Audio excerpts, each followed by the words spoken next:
to The Village, a podcast focusing on the students, staff, and community members that makes Village Elementary unique. We are your hosts today. I am Mariah. And I'm Isaias. And I'm Mrs. Evans.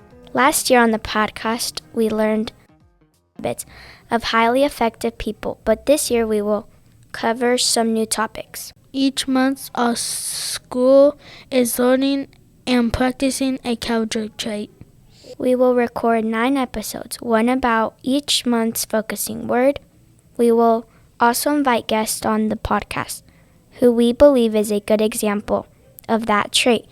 We will learn more about them as a person, and they will give us some tips on how to live a character-worthy life. We will also share a short story to help you learn more about the character trait. Let's get started. This episode focus is empathy. Empathy is the ability to be aware of, understand, and be sensitive to other person's feelings.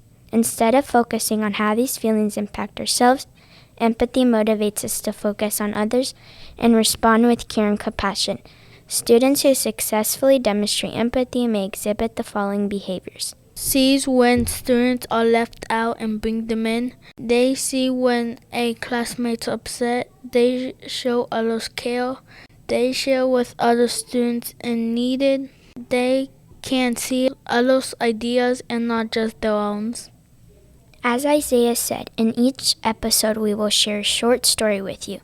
Aesop's fables are short stories that teach a moral lesson, usually with animal characters that talk and act like people.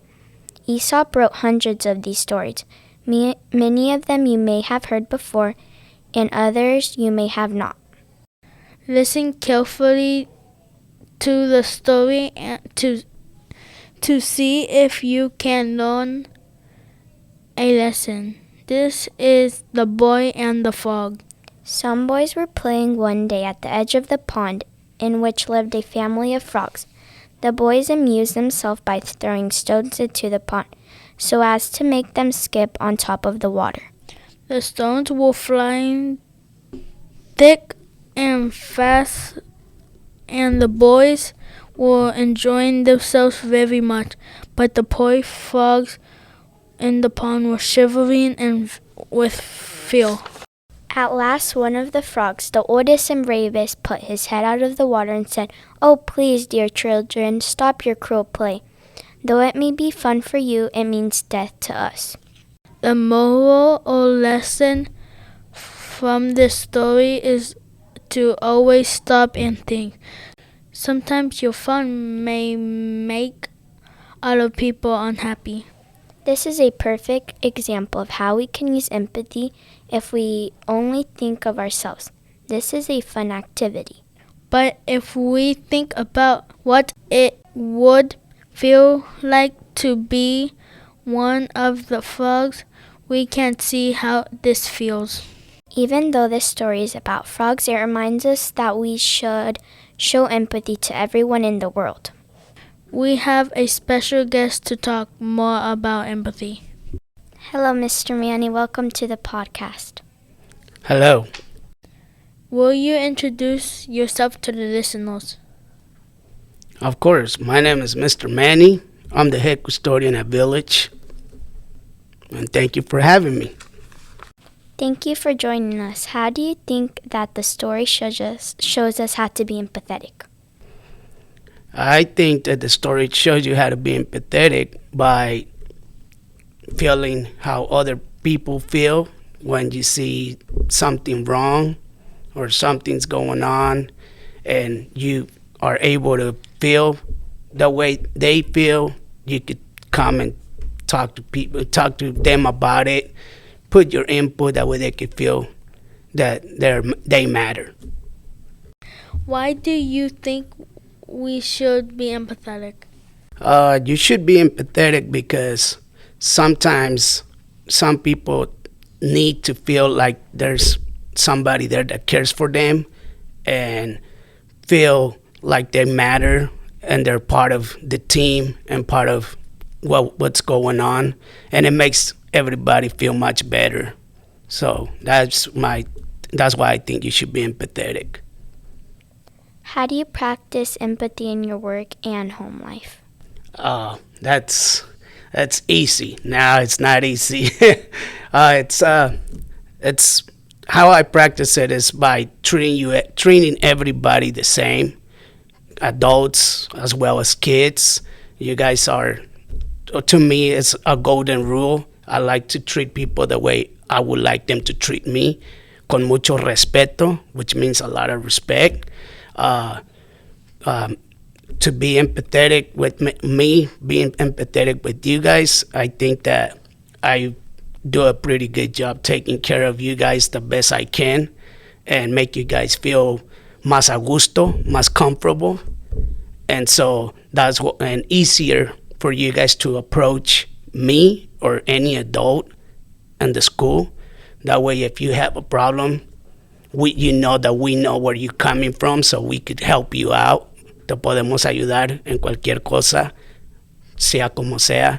We're here for you guys. It doesn't matter which way you guys look. If you guys need help in anything, aquí estamos para ustedes. We're here for you guys. So I think being empathetic with other people is a good thing to do.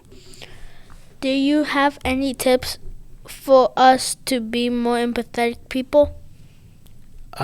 Yeah, I could give you one. For example, like, if you see somebody that you think looks like they're triste, they're sad, you could always be like, hey, are you okay? And then if they, rather aceptar su ayuda, if they want to help, accept your help, then you could go ahead and they'll, feel like what's going on with them, and they could feel like they're more cared for. Yeah. I have a question. I noticed that you were saying some things in Spanish, which I think is amazing. I try to learn Spanish a little bit every day. Mm-hmm. I still need, Isaiah has been helping me. A little bit. A little bit. We practiced when we were picking up recycling the other day. We were chatting. I was trying my best. But what is the word for empathy in Spanish? Tener empatía. Like Tener empatía. Empatía. Empatía? Okay. Empathy. Is this a story that you had heard before? Like when you were a kid, had you ever heard this story or any of Aesop's fables? Not really. Not that type of story. We have, where I come from, like I said, where I was raised at in Mexico, we have more of like sayings, like dichos. We call them dichos. They're more like sayings, like, for example, cada oveja con su pareja. Every sheep with their sheep, with their area. Or medir a la gente con la vara que quiere ser medido. Measure people with the same stick you want to be measured with. So, I mean, I grew up just learning all that through my grandpa. My grandpa was very empathetic. He had a lot of rules and a lot of ways to treat people. And so he taught us about, it wasn't more of a empathy, it was more of like the respect. He always talked about being respectful. And so we never used that word really in my household. It was more respeto. Respeto is everything. So to me, it was more, the empathy was just a word that I learned later on as I got older. But to me, empathy and respect, it was going hand in hand. That's how my grandpa made it seem like. Yeah. Well, because if you respect someone, then you should respect them enough to try to understand what it feels like to be them in their position. Yes, ma'am. Because even if we're both doing the same thing, my experience is going to be different than your experience. Yes. So yes. What's your favorite saying that he had? Oh, man, he had a lot of them. I could really, like, one was really, the one that actually stays with me is it says, corazones vemos, caras vemos, corazones no sabemos. That means that we see faces, but we don't know no hearts. We see your face, we see who you look like, but we don't know what's in your heart. So we can't judge you. It's kind of like what you guys say, can't judge a book by its cover. It's the same thing. but it's just more like I see your face, but I don't know your heart. I don't know what you're going through. So that was one of my, like I said, like an empathy type of thing.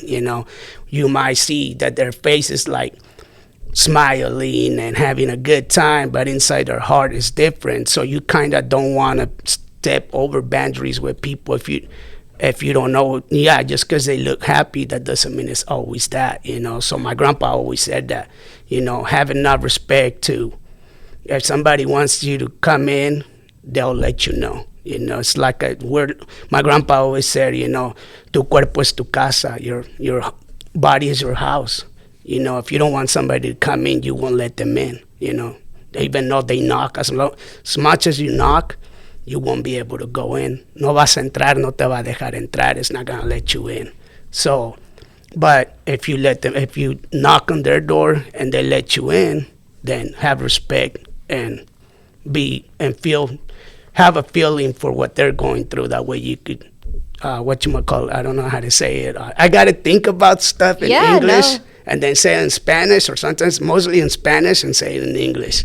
So just to for example, help each other out, like make sure you have a feeling for what they're going through. That way you could be able to help them out. Right. That's how my grandpa used to always say it.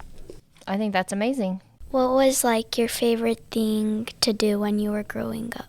Oh man, when I was growing up, well, I had a lot. When I was growing up, we had a lot of stuff we didn't have a lot of toys or anything, so mostly it was play outside. Mostly, go outside with my friends, and we used to have a season for every game that we thought, So one season could be like, I don't know how to say trompos in English. I think it's tubs, like the things that you put the court around, and then you just, I don't know how to say it. I think it's a top. Yeah, I think a top. Yeah, there you go. I've never done one with a string, but I've done where you just spin it. Yeah. But I do think they have where you have a string and it launches it. Yeah, we call it trompos. So we had it. That was one of my main things. I wasn't good at it either, but I liked it. I wanted to be part of the group.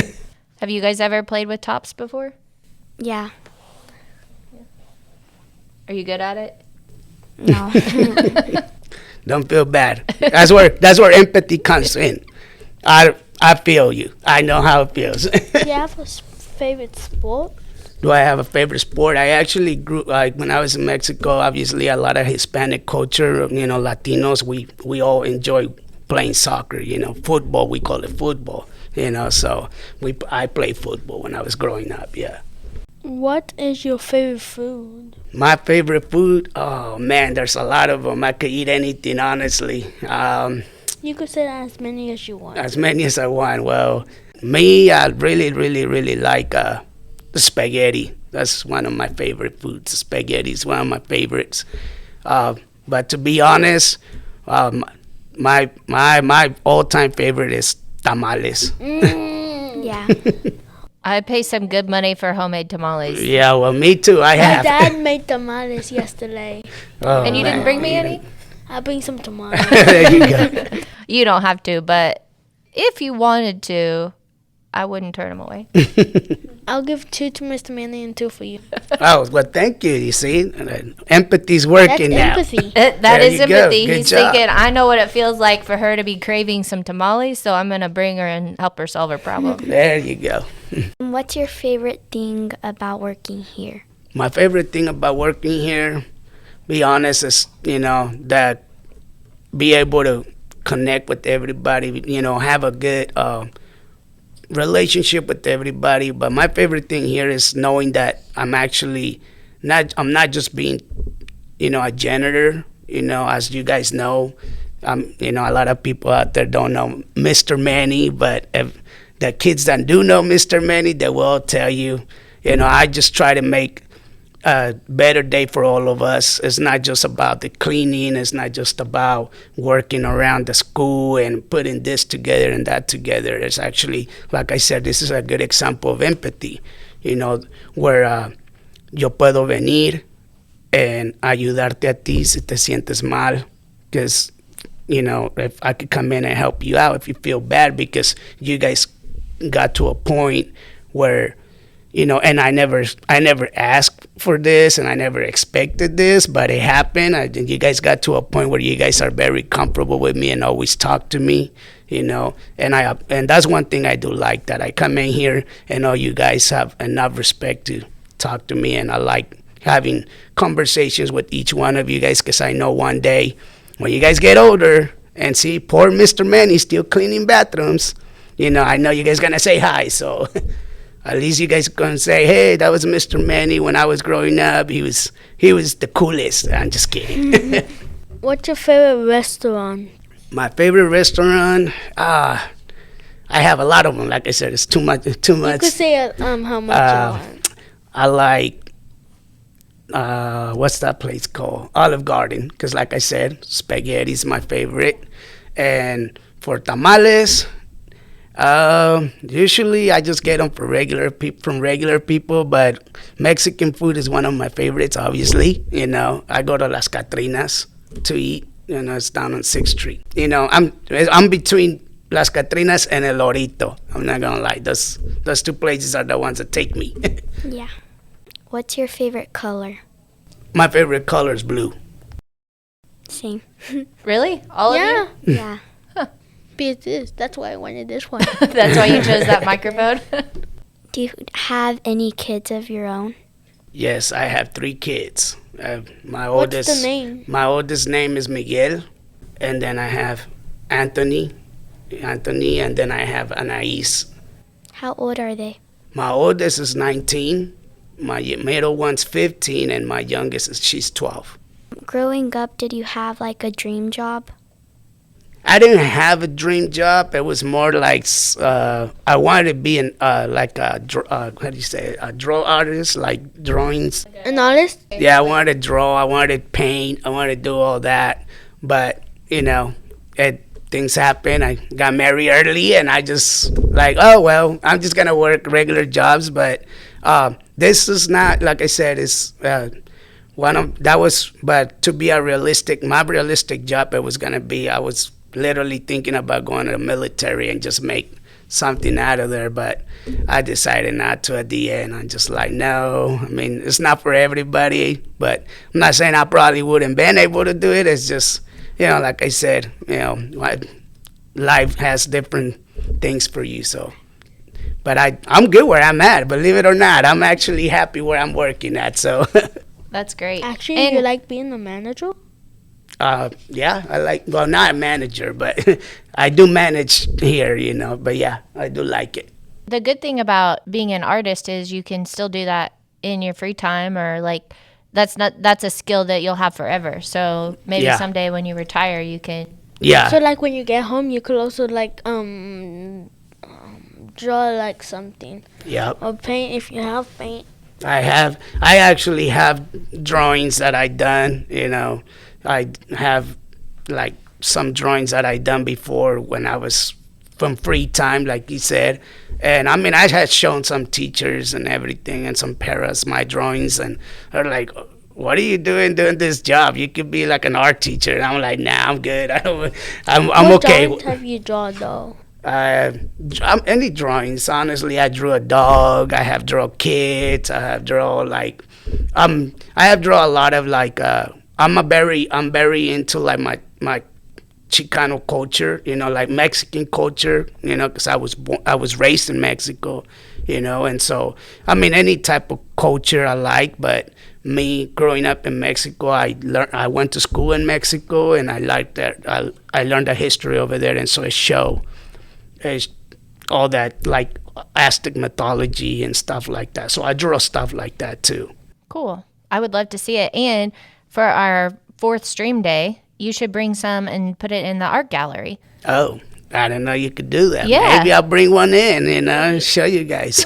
We've had people make stuff obviously in art at school, but then also bring stuff that they've done from home. So you could be our first adult contribution. That would be really cool. Yeah, I mean, we can have a whole adult section. I think that would be awesome. I could do that. Yeah, I could do that. Bring something in, something special. Like I said, I haven't drawn for years, and so I'm not gonna lie. I'm probably like really rusty right now. So, Do you like waking up in the mornings?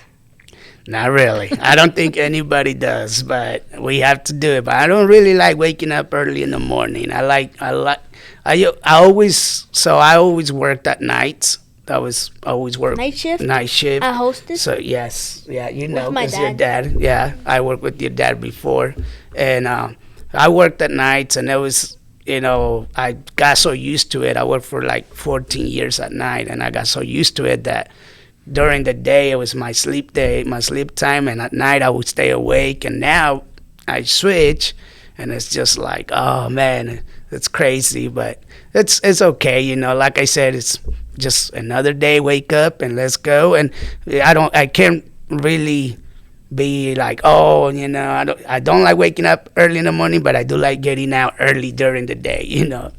What was your first job? My first job is actually, it was like, well, like I said, I was raised in Mexico, and I actually worked in the fields when I was young, when I was like 6 years old. So literally that was one of my first jobs, with my grandpa. We plant corn and pumpkin and all that. I grew up on a farmhouse. So we were behind a plow, working with my grandpa and raising, we were herding goats. We had a cow, and we had all kinds of different animals that we had to take care of. So it was a little farm. But my first real paying job is actually, it's a franchise. It's called Del Taco. It's in California. It's like kind of like a Taco Bell. So that was my first job. And then I moved on to like Panda Express. I worked at Panda Express for a little bit. And then I worked at Big Lots. It's like another Walmart. And I had a lot of jobs, believe it or not. But, now when I moved to Emporia 18 years ago, I worked for Hostess for a long time. So when Dolly was Dolly, and then I worked. But my first job here in Emporia, I used to do scaffolding. We learned about scaffolding at our last stream day. Do you guys remember that? Michelangelo to get to the ceiling? Oh, yeah. The scaffolding? Yeah, I used to do that. Well, I think we are about out of time, so Okay. we're going to have to wrap things up. But I always like to end on one last question, and that is, we will have hopefully parents and families and kindergartners all the way to fifth graders listening. Yep. If you could give one piece of advice to all of our listeners, what would that be? One piece of advice to all the listeners. Honestly, my advice is just like I said earlier.